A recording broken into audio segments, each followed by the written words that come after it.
Добро вечер и добро дојдовте во вечерашното издание на Тунел. Аутизмот е особено сложено пореметување во развојот на мозокот и за жал во денешно време бројот на лица со аутизам само се зголемува. Статистиките покажуваат 2 од 1000 деца имаат аутизам. Кај нас веќе подолго време професионално на оваа проблематика работи Македонското научно здружение за аутизам и вечерва за работата нивна, за соработките, за успешните проекти досега, како и за тоа дека имаат намера да направат се за овие деца на овие простори во емисијата со моите вечерашни гости. Велам добро вечер за господинот Зоран Гиев, повелете. Добро ни дојдовте. Добро вечер. Повелете. Ви благодарам на присуството, господине Зоран. Добро вечер велам за дамата која ќе не дружи вечерва. Добро вечер за Јасмина Трашанска. Добро вечер. Добро ни дојдовте. Задоволство ми е. И не помалку важен, бидејќи последен, добро вечер велам за професор доктор Владимир Трајковски. Добро ни дојдовте. Повелете. Благодарам. Ви благодарам за присуството вечерва. Отворивме тема која на моје задоволство во последно време и се отвара и се зборува, ако до пред неколку години можеби навистина беше нешто што може да се рече дека е табу тема. Имам чувство дека во последно време работите некако и се придвижуваат. Можеби вие имате најконкретни информации или најмногу го чувствувате тој импулс, бидејќи веќе 15 години, професор, ако не се лажам, константно работите на оваа проблематика сериозно, па може да ми кажете еве околу идејата за зародиш на ова здружение пред 15 години. Да, на 22 мај 2015, точно 15 години од нашето постоење. Тогаш во тоа време, малку подруги времења, нели, група ентузијасти, јас млад асистент, со подршка на постарите професори Љупчо Едински, професорот Мирко Спировски, професорот Копачев и професорката Кристин Василевска, дел дефектолози, дел доктори по медицина, одлучивме, бидејќи до тогаш многу малку, скоро воопшто не се збореше, имаше едно здружение, но тоа беше родителско и не беше многу активно. И така, поврзано со мојот докторат кој што во 1999 година го пријавив, така најдовме начин да се групираме и да направиме едно по примерот на европските и американските здруженија и ние едно професионално составено исклучиво од професионалци, но во соработка со родителите во секој случај, бидејќи ние сами за себе не би можеле ништо да направиме без да ги имаме родителите. Они само формално не можат да бидат наши членови, но ние имаме одлична соработка со сите родители од Република Македонија. Така, почетоците беа доста скромни, без некои материјално-финансиски средства. Едноставно, ние ентузијастички тргнавме сите, а потоа доаѓаа нели и помлади членови, од кои што е тука и нашата денешна подпредседателка магистар Трошанска, и до ден денеска да стигнеме до едно ниво кое што се надевам дека успеавме да направиме некој импакт или влијание врз македонското општество, посебно во делот на лицата со посебни образовни потреби и децата со посебни образовни потреби и лицата со инвалидност воопшто. Така да, ете, тоа би било за почетокот.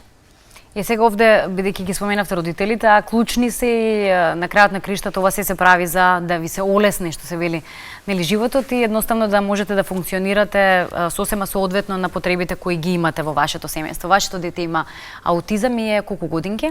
12 години, Димитар се вика. Па роден е 2002 година. Состојбата беше, повелете. Како машко дете, веќе во некоја 2 годишна возраст него, приметивме дека нешто сепак отскокнува од типичниот развој на децата, затоа што да појаснам, имаме дете едно претходно, ќерка, повозрастна, 22 години сега има. Имавме еден типичен развој и знаевме што последователно спрема возраста доаѓа.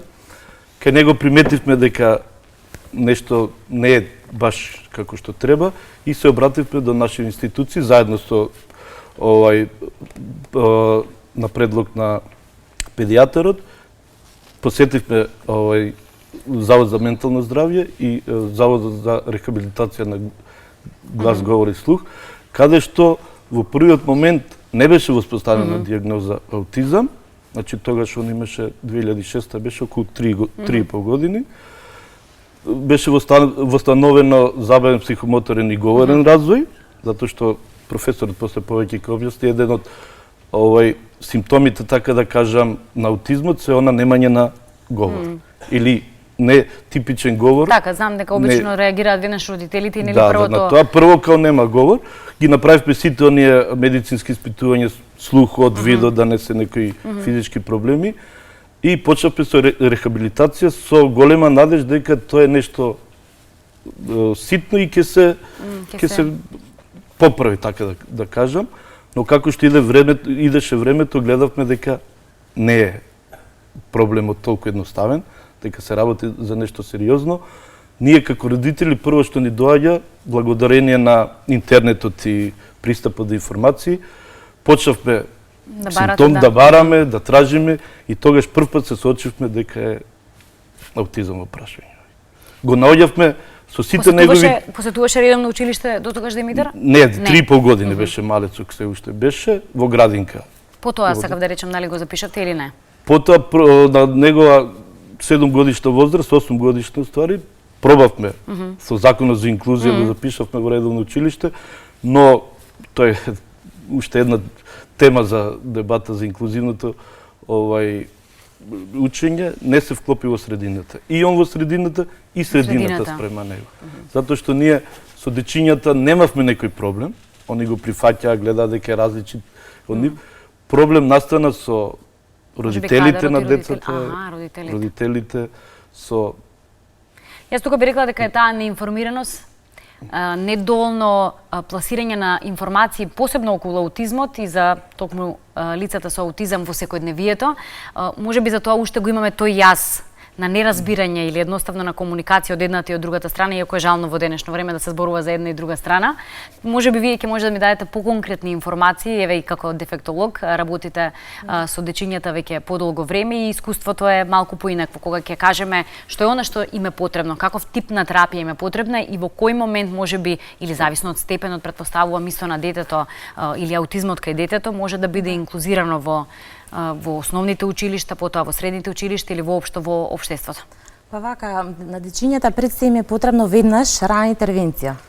Значи, кога детето ќе се диагностицира, веднаш треба да се започне со рана интервенција и негова подготовка.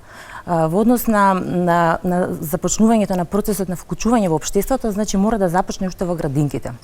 Како и сите деца, кога започнуваат нели првата нивна социјална средина освен семејството, потоа станува градинката, овие деца некако сведоци сме ден денес дека многу ретко се примаат во градинки. Меѓутоа, сето тоа е заради нивна неподготвеност. Потребно е индивидуална работа со овие деца, рана интервенција, затоа што голем дел од децата најчесто имаат проблеми во однесувањето, многу пати се несамостојни заради многу често презаштитеност на родителите. Тие го прават заради тоа што мислат дека така е најдобро, меѓутоа не развиваат многу способности или создаваат лоши навики. Тие сакаат се најдобро за детето, меѓутоа знаете како кога сте родител, гледате се најдобро и верувате во тоа што го правите.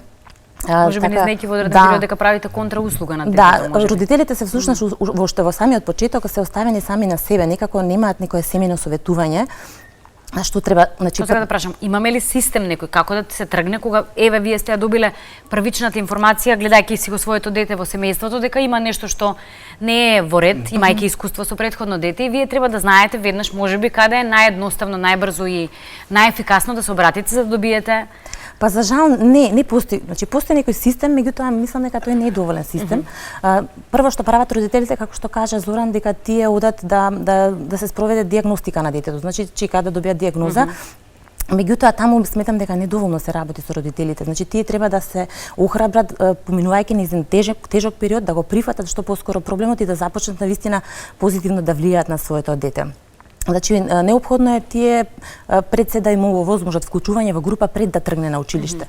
Многу често во училиштата, први во градинките, децата најчесто се одбивани, многу често од родителите на другите деца, заради тоа што на детето со аутизам е неподготвено. Значи, колку и да сакаат во градинката да го вклучат, детето има некои негативни однесувања кои навистина им пречат, посебно на нашите градинки кои што имаат по 30 деца, каде што има една воспитувачка или две.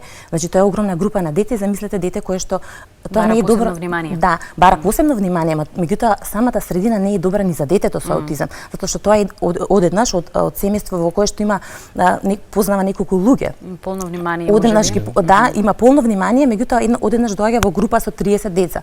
Значи овие деца имаат проблем со сетилата, може да се пречувствителни, може не сакаат некој да ги допре. добиваат агресивни испади при допир.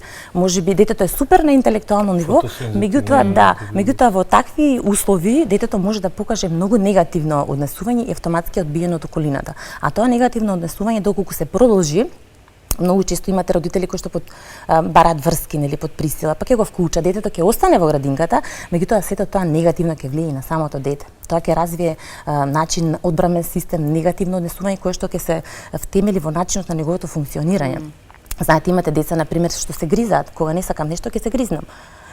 И таквото однесување понатаму со текот на времето ќе биде како негова трајна карактеристика, многу тешко може да се оствари доколку не се работи со детето. Значи, доколку не се вклучат во градинките, да се почне првин со ран третман, па потоа вклучување во градинките, тогаш многу тешко се вклучуваат во училиштата. Посебно во редовните училишта. Заради тоа што исто така имате дете кое што веднаш доаѓа во редовно училиште, каде што децата се веќе на 7 годишна возраст, значи многу често децава со аутизам што се во домашни услови чувани заради презаштитеност, како што кажав, немаат основни навики, културно-хигиенски навики. Например, детето не знае да јаде со лажица затоа што постојано го ранеле родителите. Дома го хранеле, меѓутоа употребата на рацете првен преку исхраната дава основа за понатаму да се развива, нели, развиваат академските вештини, пишувањето, читањето и така натаму. Имате деца кои што ги хранат долго време, например, со шишенце. Па потоа имате проблем со говорот и така натаму. Значи, ако не се работи од почеток, рана интервенција, градинка, потоа многу тешко и се вклучуваат во училиште. Посебно, нели, во редовните. Заради тоа што ниту редовното училиште не е подготвено, наставниците најчесто не се подготвени, групата е голема, нашите одделенија се нели сепак големи. Поголеми. Да, инаку за овие деца можеби идеална е за некој од нив таа средина, меѓутоа колку и да имаат добри карактеристики, заради нивните сетила, заради нивната пречувствителност, можат да развијат и негативно однесување ако околината, средината не е подготвена. Што значи споменуваме подготовка, претходна подготовка, рана подготовка на децата? Што значи подготовка на родителите и на децата заедно и каде може на крајот на краиштата да ја направат таа подготовка за успешен старт на детето и инклузија во општеството? Па токму тој го објасни колешката Трошанска дека во Македонија за жал ја нема таа подготовка и не постои до крај тој систем како што е во САД, например. Значи, треба прво психосоцијална подршка, треба советувалиште во кое што на родителите детално ќе им се објасни за дека се работи за сериозно, како што кажа господин Оргиев, за сериозно нарушување. Аутизмот е сериозен ментално, здравствен, социјално-медицински проблем и јас често велам треба да стане приоритет на државата. За жал уште не е на агендата на трите ресорни министерства како главен приоритет. Може би ние сме субјективни бидејќи се бавиме со тоа, па сега инсистираме. Но во светот, ако земете ви на Google да сурфате, ќе да го барате аутизмот, тој е навистина меѓу приоритетните работи во сите поразвиени општества. Значи, треба психосоцијална подршка на родителите, треба да се почитува законот, например, да има дефектолог во секое редовно училиште, затоа што без дефектолог и без таа подготовка за која што говореше магистар Трошанска, ние не можеме да очекуваме успешна инклузија во Република Македонија.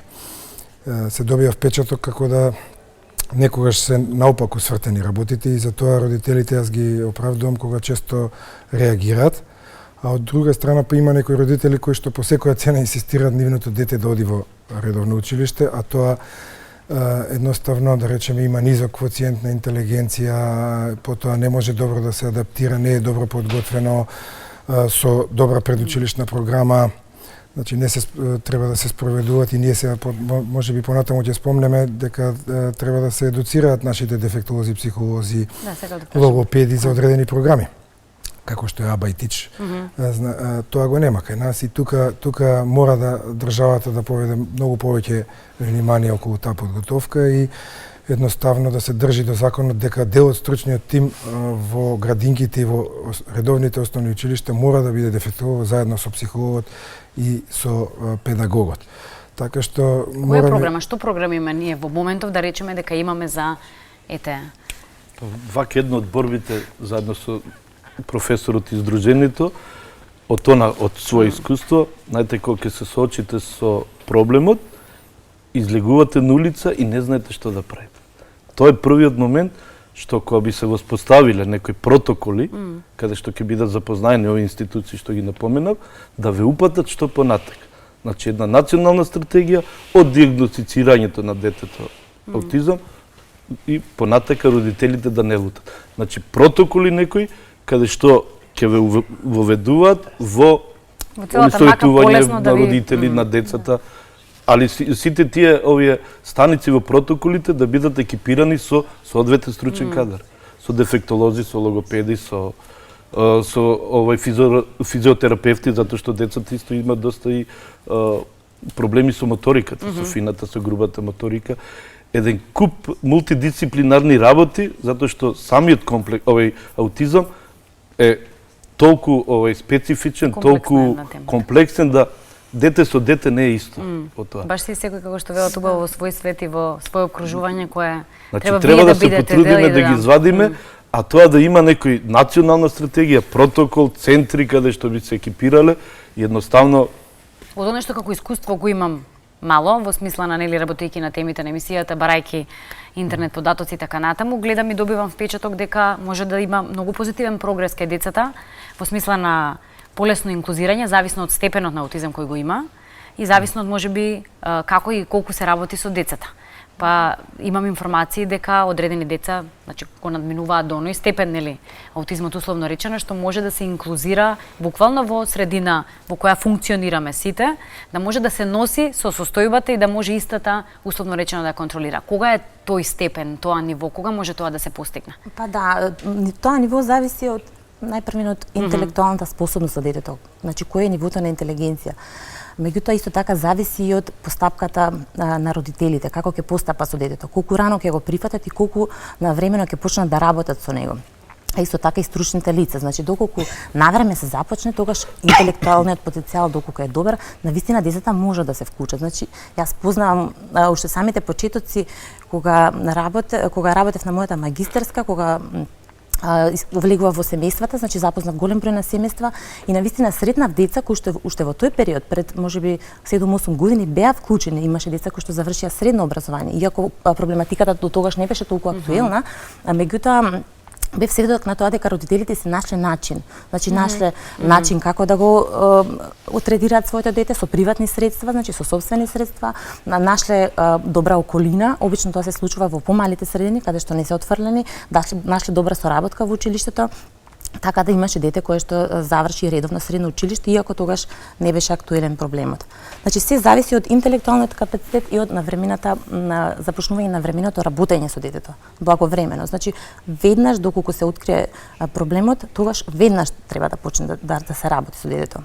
Оно што биде емотивно вака ме погоди за 1 април кога беше маскембалот, беше специфично, односно остави впечаток таа група на дечиња која дента беше, ако сите беа во некои своји јунаци, херои, маскирани и така натаму, идоли, тие беа маскирани во црни овци. Од таа група беше и Димитар. Да, беше. И исклучително, барем лично, мислам дека и поприлично од страна луѓето, емотивно го доживеа тој момент. Па така, ние како родители од целава буквално ни дадовте онака, ни удривте шамари, можеби беше најубав одговор на тоа како се справуваме со таа ситуација во општеството. Буквално беше слика на реалната состојба, можеби. Сето ова приказа, сето ова борба, најмотивно ние родителите. Претежно семејството, значи најблиско брат, сестра на детето, татко, мајка, најмотивно го доживуваме. Сигурно не ние се едно кога и по улици идеме детето сепак си покажува некои своји стереотипи каде што скокна од средината, привлекува различни вниманија. Да. Луѓето секако на различити начини реагираат. Во последно време можам да се охрабрам, голем број и разбираат веќе. Веќе тоа и целта на здружението, веќе се наметна дека мисла дека има поинакви луѓе од другите и гледам поголем број родители и го сваќаат проблемот и луѓе што не гледат. Не е се едно. Борбата е од ден на ден. Пораката за 1 април баш тоа ни беше, дека они се исти, а ги рачунуваат поинакви. Поинакви се само во нивното однесување. И типичните деца ке нив секој е поинакво од себе. Значи, овие се малку повеќе поинакви. Ние не бараме ништо повеќе, него да бидат прифатени како секој дете. Да не бидат дискриминирани по било која основа, како што рече Трошанска, од градинките, од образованието, од ова. Се охрабруваат ли родителите повеќе во последно време Во последно време да. ја отвараат темата или едноставно да кажат дека имаат дома дете со аутизам, нивното дете дека има аутизам, бидејќи се имаше впечаток дека можеби онаа бројка која рапидно се зголеми од тоа непријавување, непокажување, не давање информација дека нели молчењето дека со детето нешто не е во ред или има аутизам, па одеднаш нели кога почна можеби да се работи на темата, да се отвараат прашањата или да се отвараат картите, па некако и бројката се зголеми. Еве, ние 2006-2007 кога се сочивме, едноставно немаше скоро никакви дебати околу тоа, не ни знаевме што и како родители, немаше ни здружение што функционираат. После ние запознавме дека професорот има такво здружение.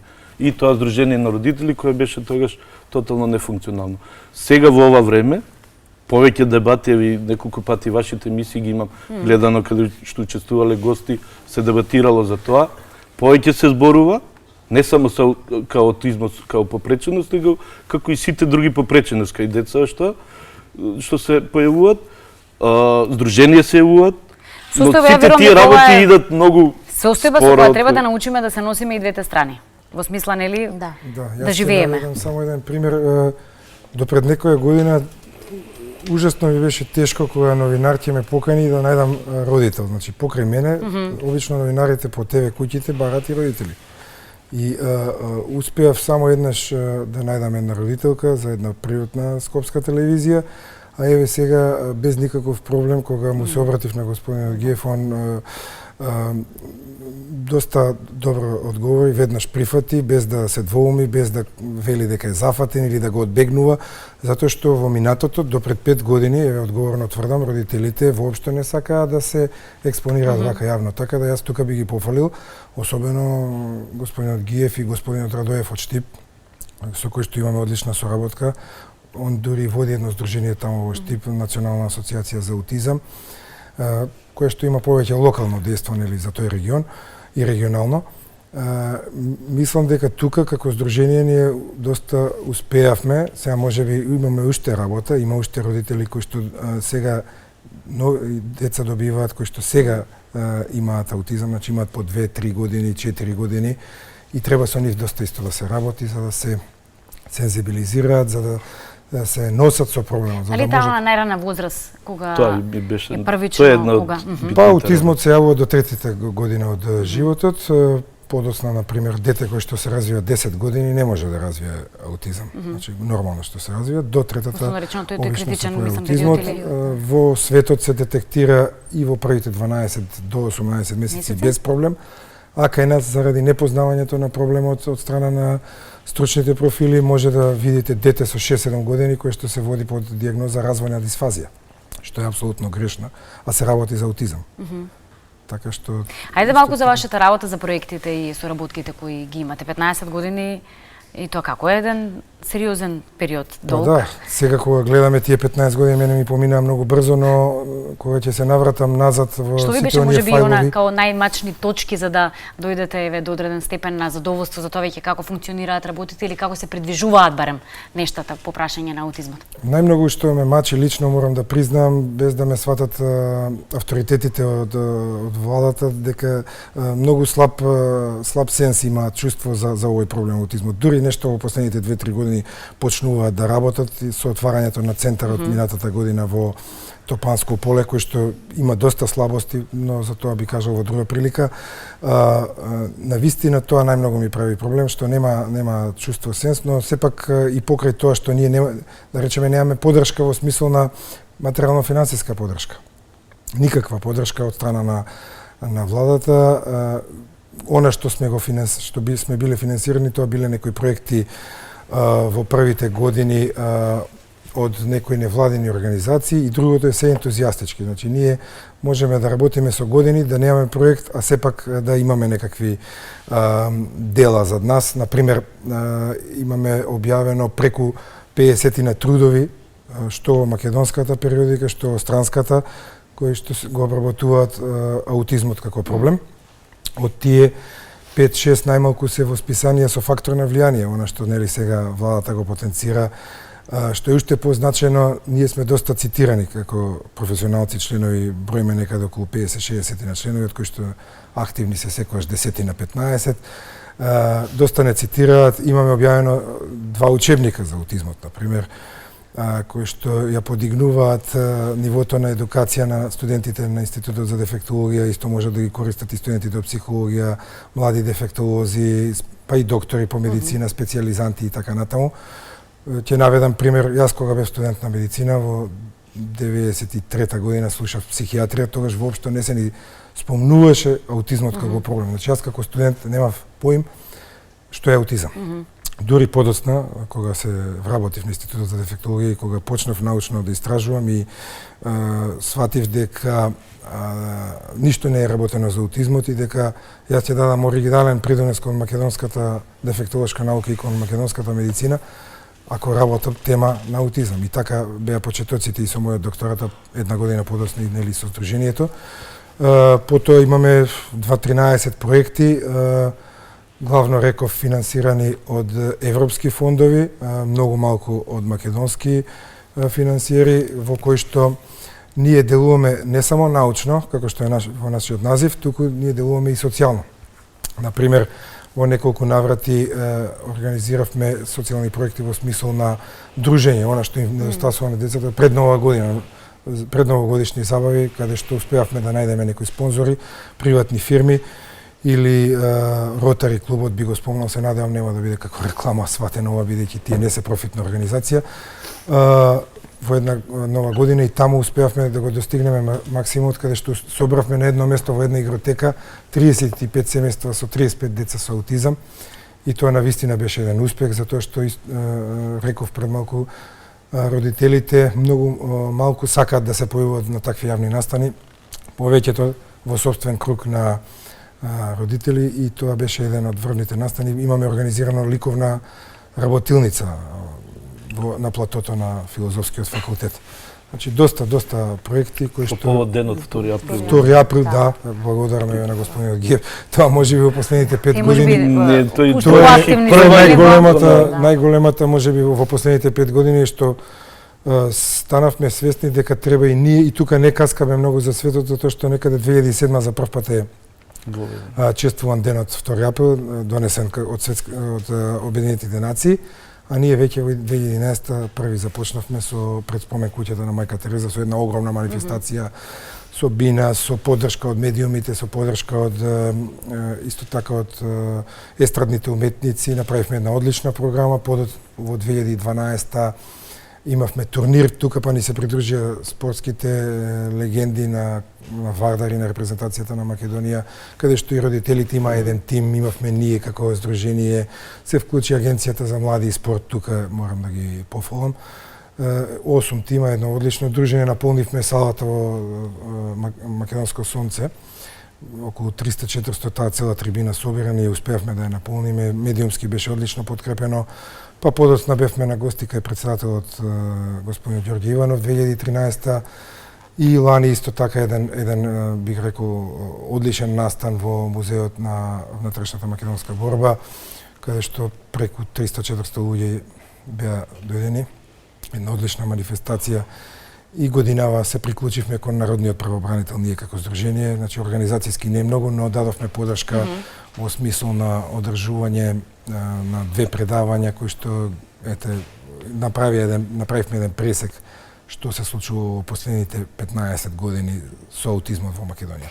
И сега кога го споменавме, за жал велиме постојано дека бројката се зголемува. Иако пред малку реков, нели можеби тоа недавање податоци или немање некои такви регистри со податоци колку и како бројка деца имаме, па тука нели се калкулира околу бројки, ако ова ми звучи многу лошо кога ќе спомнуваме бројка, не се бројка секое лице, личност која заслужува подеднакво внимание. Зошто таа тенденција на зголемување на бројката? Или пораст на аутизмот? Па, тоа е прашање на учениците во цел свет, значи дали е таа реално зголемување или е привидно зголемување. Јас сметам дека е реално зголемување, се смета дека многу од надворешните фактори кои што влијаат на појавување на аутизмот Аутизмот во основата има нели генетската предиспозиција, но не може само тоа да биде, туку мора да има и средински фактори, значи се смета загадувањето со живота, уловото, индустриализацијата, затоа и во Америка има енормен пораст и тој е докажен. Кај нас ние имаме само емпириски податоци и имаме одредена студија направена за епидемиолошка студија за лицата со аутизам, но таа ние добивме многу мала бројка која што е под процената, морам да кажам. Инаку да се надоврзам на вашата најава, многу почесто од тоа што вие го кажавте, значи во последно 2014 податоците на Центарот за контрола на болестите од САД вели дека аутизмот се појавува 1 на 88, а има студии од Јужна Кореја каде велат дека има и 1 на 38. Што тоа е негде повеќе, скоро 2 до 3%. Значи тоа е огромна бројка. Се смета дека многу фактори играат улога. Одредени нели научници, една група вели дека и вакцинацијата, но не за сите деца, туку за една субгрупа, мал процент дека можна да биде тригер механизам, доста инфекции со вируси во текот на бременоста кои што го напаѓаат организмот на мајката. Неконтролираната употреба на антибиотици, злоупотребата на антибиотици може да доведе преку еден друг механизам, но сега мислам дека не би сакал да ги замарам вашите гледачи во една ваква емисија, можеби во некоја друга прилика би навлегол детално нели во од сите тие етиолошки и етиопатогенетски механизми. Нешто што апсолутно треба да се и за тоа да се зборува, бидејќи аутизмот има епидемиски карактер. Од 5 деца 4 се машки сега. Кај машката популација. Да. Имаме научно и околу тоа или можеби не? Па има некои првични истражувања, но нема докази дека машкиот мозок и дека тестостеронот се едни од можните виновници, зашто машките некаде 4 спрема 1 во однос на девојчињата почесто го имаат ова нарушување. Исклучително знаат да бидат талентирани, надарени за во одредени сфери или нели за одредени работи кои нив им се блиски, драги и така натаму. Често читам во последно време за навистина талентирани деца кои цртаат многу убаво, кои пишуваат многу убаво. Тоа убаво е вака да се слушне и да се сподели. Сака ли нешто посебно Димитар да прави или има ли нешто кои еве вака го исполнуваат? Условно речено тој негов свет и го прават исклучително среќен. Вака, он како секој дете си има некои интереси, своји интереси, што во некои едноставни работи, например, доста заостанува, додека во некој па се пронаоѓа себе. Како и сите деца сега, технологијата доста ја сака, на компјутерот да седи, да пушта музики. Претежно овие деца сум приметил, пошто доста пријатели стекнавме со ова наша борба, кои го имаат проблемот. Сите деца, тоа е исто, може да се каже како феномен, тоше многу сака да го слушат. Од сите македонски пејачи, најверојатно има некој специфичен глас каде што ги привлекува, они се многу пребирливи во тие работи. Емоциите во песните, они спознаваат нешто што може во другите песни го нема и пребирливи се во многу работи. Сакаат искрено, сакаат со чисто срце да им се приоѓа, сакаат ако почувствуваат некои енергии што само они си ги чувствуваат, знаат да ги избегнуваат тие работи, да не соработуваат, али си имат со техниката претежно деца на телефони, на овие смарт телефони се да барат игрички и да пуштат музика.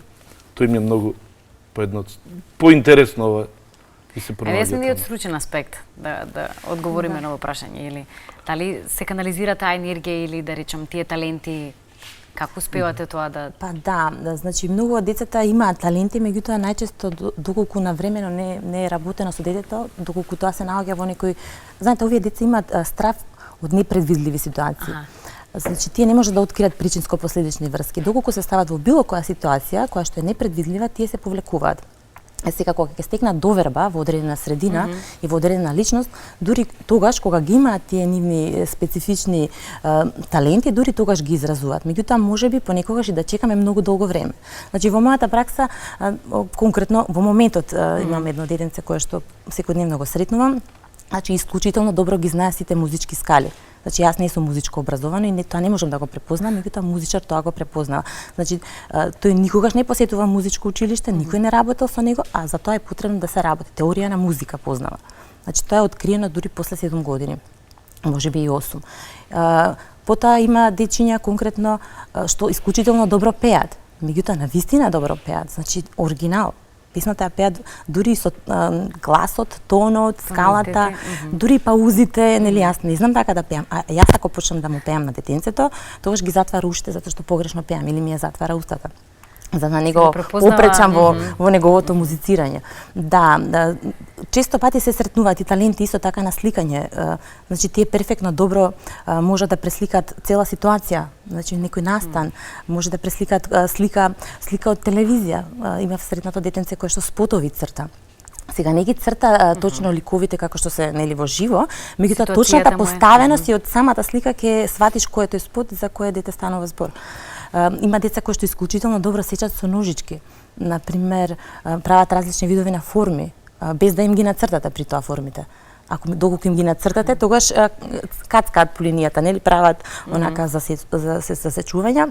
А доколку им кажете нацртај срце, нацртај исечи срце, исечи сонце, исечи глава на човек, значи исклучително добро имаат представа за сето тоа. Меѓутоа тие таленти, доколку детето не е во состојба кога е смирено, каде што има доверба, каде што околината е подредена, нема да ги покаже. А токму тие таленти можат и да се искористат совршено. Апсолутно. Да, познаваме дали во светот има конкретно има пример со таква девојка која што 15 години работено со неа, меѓутоа таа била постојано затворена и во некој ќош, значи не дозволувала ниту да се исчешла и родителите трошеле многу средства за да работат со неа разни терапевти, меѓутоа на крај доаѓа конкретно дефектолог во Соединетите американски држави, тоа окупационален терапевт, кој што започнува соодветна комуникација со девојката и таа почнува да пишува на компјутер, да му кажува целиот реченици, зошто ги прави нештата, што на неа и смета.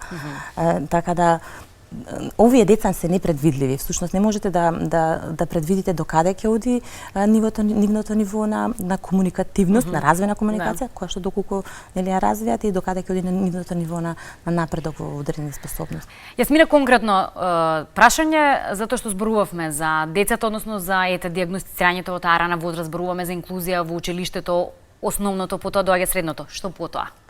Вработување, инклузија во тој момент кога веќе се зрели личности. Да, па и овие деца растат, нели, како и сите други деца, па доколку правилно се третираат овие деца, секако целта ќе биде тие да станат корисни граѓани на нашето општество. Значи постојат во светот пракси каде што овие деца завршуваат, работно се оспособуваат и потоа се вработуваат. Конкретно постојат примери, например, јас имам запознаено примери во Германија, дете возрастен со аутизам работи во старски дом. Значи секое утро тие го откриле најлесниот начин на вклучување на работа во установа каде што луѓето немаат предрасуди, најмалку имаат предрасуди, тоа се старите лица. Значи конкретно можев да гледам видео каде што детето секое утро им подготвува пијалоци на возрастните, односно на старите лица. Постои можност овие лица да се вработат и секако ќе бидат корисни граѓани и на тој начин нема да бидат на терет на државата. Инаку бројот на овие деца во моментот е многу голем во училиштата. Загрижувачки е колку е голем и колку тие ќе преминат понатаму во средно, дел од нив нема да преминат во средното училиште заради нивните нели ограничени способности, меѓутоа и тие кога ќе завршат средно, што потоа ќе мора да бидат некаде вклучени, бидејќи сето она што сте го работеле, доколку останат дома затворени во одредена средина, сето тоа ќе оди во регрес. Како е состојбата во регионите или надвор? Имате веројатно такви сознанија, затоа што и вие сте здружени, останати здруженија кои работат, или можеби каква е состојбата надвор малку од нашите граници? Правите такви паралели, правите истражувања? Да, за жал морам да признам дека Република Македонија дури во регионот е најниско. Ние, според моите процени, сме 20-30 години поназад од Хрватска, 10-20 години од Србија, а еве веќе и Република Албанија со помошта на Аутизам Спикс и залагањето на првата дама на Република Албанија имаат еден одличен прекрасен центар во Тирана, така што мислам дека би требало нашите авторитети тука малку да се подзамислат и мислам дека не го заслужуваме тоа последно место во регионот во однос на диагностика, во однос на третман и така натаму. Ајде некако да финишираме, за жал да рековме 45 минути, но времето се ближи при крај доаѓа. Мора да дадеме некакво заокружување на вечерашново гостување ваше. Може да кажеме конкретно за следните планови проекти кои ги имате, бидејќи рековте или во најавата, и тоа сакав да го отенцирам, дека сте со мисла, со желба и со план да направите се за овие деца на овие простори за да функционираат непречено и имаат еднаква шанса на право на живот како и сите ние. Така, да, одлично најавивте во најавата. Ние секогаш се бориме за тоа и покрај тоа што никој од нас нема дете со аутизам свое, нели, но ние тие деца ги доживуваме како наши и можеби тоа ни е еден од мотивите за да работиме вака успешно 15 години и без материјално-финансиски средства, нели? Затоа што сите сме си вработени на други места и од таму го црпиме изворот на екзистенција. Се планираат проекти во смисол на едукација, заедно еве со невладината Енигма Македонија, морам да ги споменам, кои што ни помагаат сега, малку во овој период сме медиумски поагресивни, би кажал, за да го одбележиме јубилеот и за да го наметнеме уште повеќе проблемот на аутизмот пред надлежните, проекти за едукација, отварање на што повеќе центри, да не остане Република Македонија само на тој еден центар во Скопје, да се отвараат. Клучно значење за децата таа работка во тие центри, од пора на возрастите што ќе може, нели, да се сконцентрираат и децата и да се работи со нив поединечно за понатамошна инклузија понепречена. Да, во светот еден на еден е најдобро да работи. Еден дефектолог, едно дете, но кај нас тоа ќе биде тешко бидејќи сме сиромашна држава. Но ајде да бидеме оптимисти. Да бидеме оптимисти, да се едуцираат доста од кадрите. Ја би ја поздравил идејата на Министерството за здравство, кое што едуцира лекари, ги праќа во САД или во земјите на Европска унија. Зошто да Министерството за образование и наука не ги вклучи нашите дефектолози, па и психолози, да кажам, и логопеди, па месец, два, три да ги прати некаде во странство за едукација за АБА, ТИЧ и останатите методи кои што се златен стандард во третманот и нам тука ни недостасуваат лиценцирани и обучени кадри за тоа. И нормално ќе продолжиме да работиме на подигнување на јавната свесност и планираме веројатно во месец јуни со една голема прес-конференција да ги поканиме сите медиуми и да го званичиме овој наш јубилеј 15 години. Успешни години да ви се множат. Само еве за крај од родителски, нели, аспект, што е најважно во целото ова и за Димитар, вие како семејство и се разбира оние кои сличната приказна ваша ја делат. Што е она што ви е потребно, што е она што си го посакувате за вашето семејство, за Димитар пред се и што е она што го имате како визија за во иднина. Пред се да се благодарам што бев поканет во вашата емисија и апел до родителите да се осмелуваат, веќе да излегуваат со своите деца, да не ги чуваат дома, да не ги праќаат во градинка, во училиште, затоа што се ова, што кажа професорот и сите останати издруженија што работат, ако не сме ние родителите со децата, они за кого го работат тоа? Залудно. Значи, во ова прилика користам да се осмелат, охрабрат родителите, дека веќе идат други времења, дека децата се тие. Со нивно запоставување само полошо прават на детето и за себе, него да што ќе излезат во јавност. Како и секој родител, се најдобро за своето дете мисли, да го нашата желба, кога кажувам нашата желба, мислам на целото моје семејство, да го способиме утре да стане свој човек, затоа што никој не е вечен на оваа планета, за да бидеме среќни дека во иднина би можел самиот да се грижи за тоа. А за тоа да можеме да го воспоставиме, ни треба помош од разни издруженија, од медиумите, институциите, затоа што, како што напомена почетокот професорот, не е само семеен проблем. Ова е општествен проблем. Затоа што ние утре кога ќе не нема, останува на општеството. Драги му, ви благодарам што вечер во Отворено еве зборувавме. Колку што ни дозволи времето, во следна прилика ви стоиме на располагање. Тунел е овде за оние што велиме во моменти ситуации кои ни изгледаат многу мрачни и темни, но ние сме позитивни и велиме светла точка на крајот од тунелот има за секого, па и за секоја ситуација, ако сакате да ја најдете истата. Со заеднички сили верувам ќе ги најдеме. Вам само да ви препорачам, да ви се заблагодарам за вниманието. Информирајте се, бидете информирани и бидете со отворени срце и со ширум отворени раце, така придувајте им на ситуациите и на поразличните од вас. Само навидум може да бидеме различни, инаку во срцето, во се останато сме, нели генерално, исти луѓе сме. Ви благодарам за гостувањето и за вниманието.